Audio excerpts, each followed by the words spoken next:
ఆంధ్రప్రదేశ్ రాష్ట్రంలో పొత్తులు మహిమలు చేయబోతున్నాయి.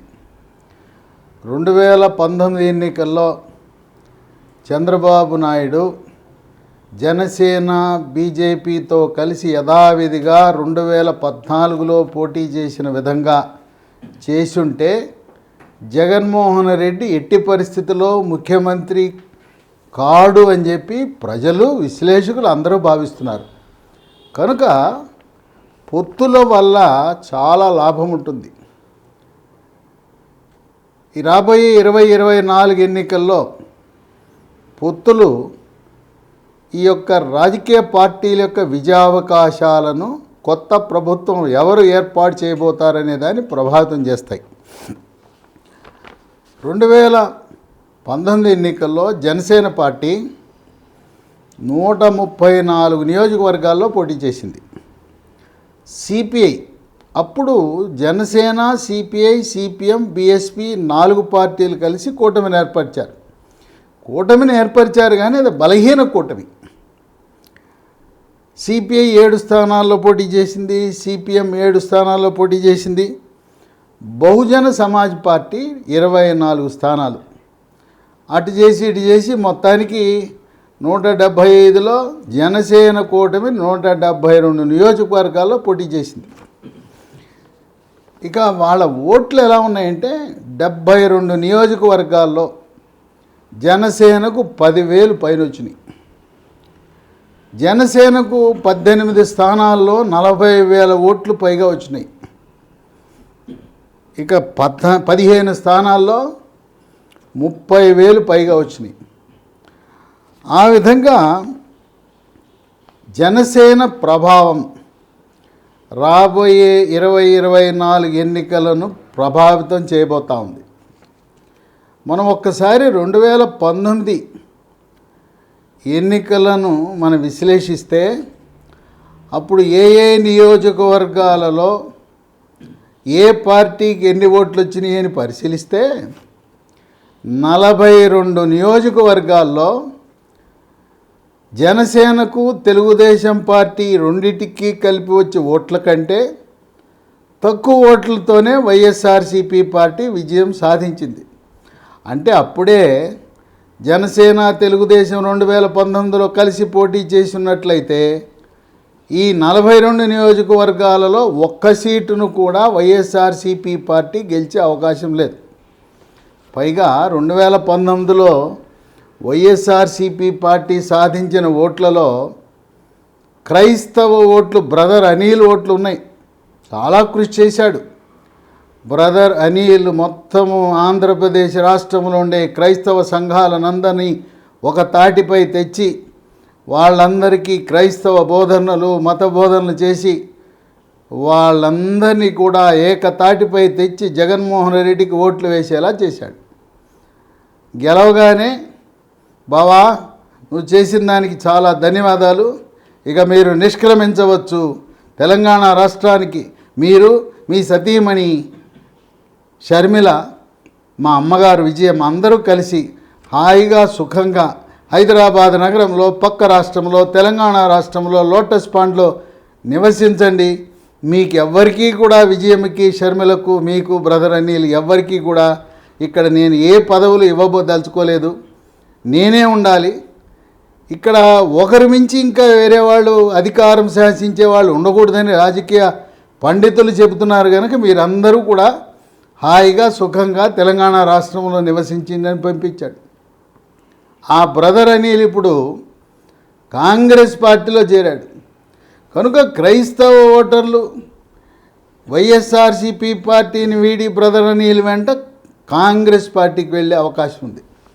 దీంట్లో వైఎస్ఆర్సీపీ 2019 ఓట్లలో షర్మిల, విజయమ్మ ఓట్లు కూడా ఉన్నాయి. జగన్మోహన్ రెడ్డి 16 నెలల పాటు జైల్లో ఉంటే పార్టీని బతికించి పాదయాత్రను కొనసాగించిన, వీరోచితంగా పోరాడిన 2 మహిళలు, అమ్మ కూతుళ్ళు. రాత్రనక, పగలనక, ఎండనక, వాననక, కాళ్ళు బొబ్బలెక్కినా, మోకాళ్ళు నొప్పులైనా, పాదయాత్ర గొంతు బొంగురుపోయిన అమ్మ కూతుళ్ళు ఇద్దరు కూడా, విజయమ్మ, షర్మిల 16 నెలల పాటు కాళ్ళరిగేలా పాదయాత్ర చేసి వైఎస్ఆర్సీపీ పార్టీని బతికించడమే కాదు, 2019లో ఈ వైఎస్ఆర్సీపీ సాధించిన ఓట్లలో వాళ్ళ భాగం కూడా ఉంది. ఇప్పుడు విజయమ్మ, షర్మిల వైఎస్ఆర్సీపీ పార్టీని వీడి కాంగ్రెస్ పార్టీలోకి వెళ్ళటం వల్ల ఇక్కడ అప్పుడు 2019లో వచ్చిన వైఎస్ఆర్సీపీ ఓట్లకు గండి పడుతూ ఉంది. క్రైస్తవులు, విజయమ్మ, షర్మిల, వాళ్ళ అభిమానులు, మరి వాళ్ళందరూ కూడా వాళ్ళ దారి వాళ్ళు చూసుకోవడం వల్ల 2019లో వైఎస్ఆర్సీపీకి వచ్చిన ఓట్లు కూడా ఈసారి వచ్చే అవకాశం లేదని విశ్లేషకులు భావిస్తున్నారు. మీకు ఉదాహరణకు 42 నియోజకవర్గాలలో జనసేన, తెలుగుదేశం పార్టీ కలిపి 2 పార్టీల ఓట్లు వైఎస్ఆర్సీపీ కంటే అధికంగా ఉన్నాయి. ఒక 14 నియోజకవర్గాల్లో మీకు ఉదాహరణగా ఏ నియోజకవర్గంలో ఎన్ని ఓట్లు వచ్చినాయని చూపిస్తూ ఈ విధంగా పొత్తులు చాలా మహిమ కలిగినవి. ఈసారి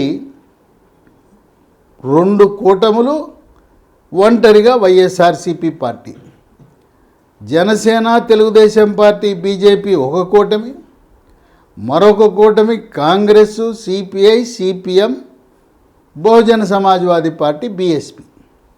ఇప్పుడు ప్రస్తుత పరిస్థితుల్లో కాంగ్రెస్ పార్టీకి 1% ఓట్లు, సిపిఐకి 1%, సిపిఎంకి 1%, బహుజన సమాజ్వాదీ పార్టీ, బీఎస్పీ, ఏనుగు పార్టీకి 1%, 4% ఓట్లు ఉన్నాయి వాళ్ళకి. ఈ 4% కనీసం 2024 ఎన్నికల్లో 15% పెంచుకుని మన అదృష్టం ఇప్పుడు కాకపోయినా 2029 ఎన్నికల్లో విజయం సాధించాలి. అప్పుడు 2027 సంవత్సరంలో నియోజకవర్గాల పునర్విభజన జరగబోతూ ఉంది. 175 నియోజకవర్గాలు 225 కాబోతున్నాయి. ప్రతి లోక్సభ పరిధిలో కొత్తగా 2 అసెంబ్లీ సీట్లు రాబోతున్నాయి. ఇంకొక మార్పు ఏంటంటే 2029లో 33% మహిళా రిజర్వేషన్ అమలు కాబోతున్నాయి. ఆ కొత్త రాజకీయ వాతావరణంలో షర్మిల ఆధ్వర్యంలో కాంగ్రెస్ పార్టీ, ఆమె షర్మిల 2029లో ఈ కాంగ్రెస్ మహాకూటమి ఆధ్వర్యంలో ముఖ్యమంత్రి పగ్గాలను చేపట్టాలని, దానికి పునాదిగా 2024 ఎన్నికల్లో తన సత్తాను చాటాలని, బలాన్ని పుంజుకోవాలని ఈ 4 పార్టీలు కూటమిగా ఏర్పడి తమ యొక్క భవిష్యత్తుని రూపుదిద్దుకుంటున్నాయి. వైఎస్ఆర్సీపీ పార్టీ ఒంటరి పోరాటం. ఇప్పుడు మన నియోజకవర్గాల వారిగా చూస్తే ఆచంటలో వైఎస్ఆర్సీపీ పార్టీకి వచ్చింది 66,000, 66,000తో ఎమ్మెల్యే గెలిచేశాడు. టీడీపీకి 54, జనసేనకు 13, 67,000 వచ్చినాయి. అంటే వైఎస్ఆర్సీపీ కంటే అధిక ఓట్లు వచ్చి 2 విడివిడిగా పోటీ చేయటం వల్ల ఓడిపోయినారు. అమలాపురం వైఎస్ఆర్సీపీకి 72,000, టీడీపీకి 46, జనసేనకు 45. ఈ జనసేన, టీడీపీ కలిపి 91,000 వచ్చినాయి. ఇక 3 అనకాపల్లి వైఎస్ఆర్సీపీ పార్టీకి 73,000 వస్తే టీడీపీకి 65,000, జనసేనకు 13, 2 కలిపి 78,000 వచ్చినాయి. అవి కూడా వైఎస్ఆర్సీపీ కంటే ఎక్కువే. ఇక 4 అవినిగడ్డ వైఎస్ఆర్సీపీకి 78,000, టీడీపీకి 58,000, జనసేనకి 28. ఈ 2 పార్టీలు కలిపి 86,000 వచ్చినాయి. అభ్యర్థి మాత్రం 78,000తో గెలిచినట్టు ప్రకటించబడింది. ఇక భీమవరం 70,000తోనే గ్రంథి శ్రీనివాస్ గెలిచాడు. టీడీపీకి 54,000 వచ్చినాయి, జనసేనకు 62 వచ్చినాయి. ఈ 2 పార్టీలు కలిపి 1,16,000 వచ్చినాయి. కనుక ఆ రోజు కలిసి పోటీ చేస్తే ఈ గంద్రి శ్రీనివాసు వైఎస్ఆర్సీపీ పార్టీ అడ్రస్సే ఉండేది కాదు. భీమిలి వైఎస్ఆర్సీపీకి 1,10,000 వచ్చినాయి. ఇక టీడీపీకి 92, జనసేనకి 24,000. 2 కలిపితే 1,16,000. అంటే 6,000 వీళ్ళ ఓట్లు ఎక్కువ ఉన్నాయి. 2019 ఎన్నికల్లో ఏలూరు నియోజకవర్గంలో వైఎస్ఆర్సీపీకి వచ్చింది 72,000, టీడీపీకి 68,000, జనసేనకి 16, మొత్తం కలిపి 84,000 ఓట్లు వచ్చినాయి. గాజువాక ఇక్కడ పవన్ కళ్యాణ్ పోటీ చేశాడు. వైఎస్ఆర్సీకి 74,000తోనే గెలిచేశాడు. టీడీపీకి 55,000 వచ్చినాయి, జనసేనకి 56,000 వచ్చినాయి. మరి అక్కడ 1,10,000 ఓట్లు వచ్చినాయి అక్కడ రెండు పార్టీలు కలిపి. అప్పుడే పొత్తు పెట్టుకుంటుంటే జనసేన అధినేత భీమవరంలో గెలిచేవాడు, గాజువాకలో కూడా గెలిచేవాడు. గన్నవరం తూర్పుగోదావరి వైఎస్ఆర్సీపీకి 67,000, టీడీపీకి 45, జనసేనకి 36. ఈ రెండు పార్టీలు కలిపి 81,000. కానీ వైఎస్ఆర్సీపీ 67,000కే ఎమ్మెల్యే అయిపోయాడు. కైకలూరు వైఎస్ఆర్సీపీకి వచ్చిన 82,000, టీడీపీకి 73, జనసేనకు 11. ఈ రెండు పార్టీలు కలిపి వచ్చిన 84. కలిసి పోటీ చేసి ఉంటే ఇక్కడ ఏ కైకలూరులో వైఎస్ఆర్సీపీ గెలిచేదే కాదు. కాకినాడ సిటీ వైఎస్ఆర్సీపీకి వచ్చింది 73, టీడీపీకి 60,000, జనసేనకు 30. జనసేన టీడీపీ కలిస్తే 90,000. కేవలం 73,000తో కాకినాడ సిటీ ఎమ్మెల్యేగా ఆయన ఈరోజు పదవిని అలంకరించాడు. Kakinada rural YSRCP 74,000, TDP 65, Janasena 40. ఇక్కడ 105,000 ఓట్లు రెండు పార్టీలకు ఉంటే కేవలం 74,000తో అక్కడ ఎమ్మెల్యేకి ప్రకటించబడ్డాడు. ఆయన మంత్రిగా కూడా పనిచేశాడు. కొత్తపేట తూర్పుగోదావరి జిల్లా వైఎస్ఆర్సీపీకి 82,000, టీడీపీకి 78, జనసేన 35. ఈ రెండు కలిపితే 113,000 అయినాయి. ఇప్పుడు ఈ గణాంకాలన్నీ మనం పరిశీలిస్తే మనకు అర్థమైంది ఏంటంటే జనసేన తెలుగుదేశం పార్టీ కలిసి పోటీ చేస్తే తిరుగులేదు, అధికారంలోకి రావటం తథ్యం. చంద్రబాబు నాయుడు ముఖ్యమంత్రిగా, అలాగే పవర్ స్టార్ పవన్ కళ్యాణ్ ఉప ముఖ్యమంత్రిగా ఇద్దరు కలిసి రాష్ట్ర ప్రభుత్వాన్ని నిర్వహించే అవకాశం వస్తుంది. సరే, కొంతమంది సీట్లు త్యాగం చేయక తప్పదు. పట్టు విడుపు అనేది కావాలి.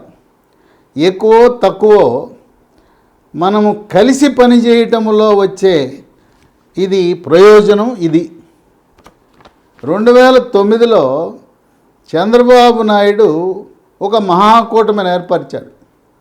అప్పుడు Telugu Desam party, TRS, CPI, CPM ఇవన్నీ కలిసి ఒక కూటమి కింద ఏర్పరిచారు.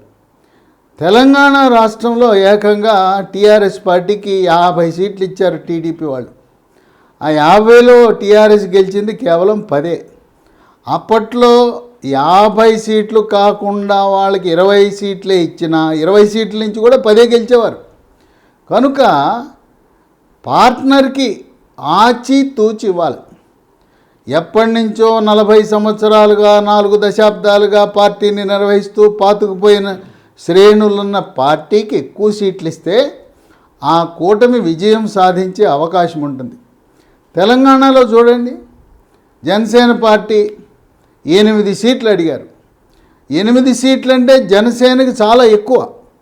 అందువల్ల రాజకీయాల్లో కొత్తగా ప్రవేశించిన పార్టీలు వాళ్ళు కొంత పట్టు విడుపుతో తక్కువ సీట్లకే పరిమితమై రాజకీయంగా స్థిరపడి కొంతమంది ఎమ్మెల్యేలు, ఎంపీలు ఉన్న తర్వాత అంచెలంచెలుగా ఎదగాలి. కనుక తెలుగుదేశం పార్టీ, జనసేన కలిసి పోటీ చేస్తే కలిసి ఉంటే కలదు సుఖం, విడిపోతే తప్పదు దుఃఖం. జనసేన తెలుగుదేశం పార్టీ ఏదైనా కారణం వల్ల విడివిడిగా పోటీ చేస్తే 2019లో జరిగిన ఎన్నికల్లో వచ్చిన ఫలితాలే పునరావృతమవుతాయి. వీళ్ళ అభిప్రాయ భేదాలు జగన్మోహన్ రెడ్డికి కలిసి వచ్చే అంశం అవుతుంది. కనుక 42 నియోజకవర్గాల్లో స్పష్టంగా జనసేన తెలుగుదేశం పార్టీకి వచ్చిన రెండు పార్టీలు కలిపి వచ్చిన ఓట్లు వైఎస్ఆర్సీపీ కంటే చాలా ఎక్కువగా ఉండటం అనేది ఒక విశేషం. దీన్ని బట్టి పొత్తులు చాలా మహిమలు కలిగినాయి. బలమైన పొత్తులు, సరైన సంఖ్యలో సీట్లు కేటాయించటము ద్వారా అధికారంలోకి రావచ్చు. ప్రస్తుత పరిస్థితిలో ఆంధ్రప్రదేశ్ రాష్ట్రంలో జరుగుతున్న సర్వేలు, అభిప్రాయ సేకరణల ప్రకారం, ఒపీనియన్ పోల్ల ప్రకారం జనసేన, తెలుగుదేశం పార్టీ, బీజేపీ అధికారంలోకి వచ్చే అవకాశం ఉన్నదని, కాంగ్రెస్ పార్టీ కూటమి కాంగ్రెస్, సిపిఐ, సిపిఎం, బీఎస్పీ వీళ్ళు మహాకూటమిని ఏర్పరిచి ఇండియా కూటమి తరపున పోటీ చేసిన వాళ్ళ వల్ల జగన్మోహన్ రెడ్డి, వైఎస్ఆర్సిపి ఓట్లు చీలిపోయి దానివల్ల తెలుగుదేశం, జనసేన, బీజేపీకి లాభం జరుగుతుందని విశ్లేషకులు భావిస్తున్నారు. వేచి చూద్దాం. త్వరలో రాజకీయ సమీకరణలు మారబోతున్నాయి. జగన్ యొక్క ధోరణి ఎలా ఉంటుందో, మార్పులు చేర్పులకు బ్రేక్ కొడతాడా, లేదు ఇలాగే మార్పులు చేర్పులని స్పీడ్గా వెళ్ళి పరిగెత్తుకెళ్ళి ముందుకు పడతాడా? ఇప్పుడున్న పరిస్థితులలో జనసేన, తెలుగుదేశం పార్టీ, బీజేపీ విజయం సాధించడం సునాయాసమని విశ్లేషకులు భావిస్తున్నారు. 42 నియోజకవర్గాల్లో బోర్డు మీద 14 నియోజకవర్గాల యొక్క అంకెలు, ఓట్లు ఏ ఏ పార్టీకి వచ్చినాయని నేను వివరించాను. ఇవి కాక 2019 ఎన్నికల్లో ఏ ఏ నియోజకవర్గాలలో వైఎస్ఆర్సిపి కంటే అధికంగా జనసేన, తెలుగుదేశం పార్టీ సాధించిందంటే మచిలీపట్నం, మంగళగిరి, ముమ్మడివరం, నగరి, నర్సాపురం, నెల్లూరు సిటీ, నెల్లూరు రూరల్, పెడన, పెనమలూరు, పిఠాపురం, పొన్నూరు, పత్తిపాడు గుంటూరులో పత్తిపాడు, అలాగే తూర్పుగోదావరి జిల్లాలో ఉండే పత్తిపాడు రెండిట్లో కూడా వైఎస్ఆర్సీపీకి వచ్చిన ఓట్లు జనసేన, తెలుగుదేశం పార్టీ ఓట్ల కంటే తక్కువ. Ramachandrapuram, Srikakulam city, Tadepalligudem, Tadikonda, Tanuku, Tenali, Tirupati, Vemuru, Vijayawada west, Vijayawada central, Vizianagaram city.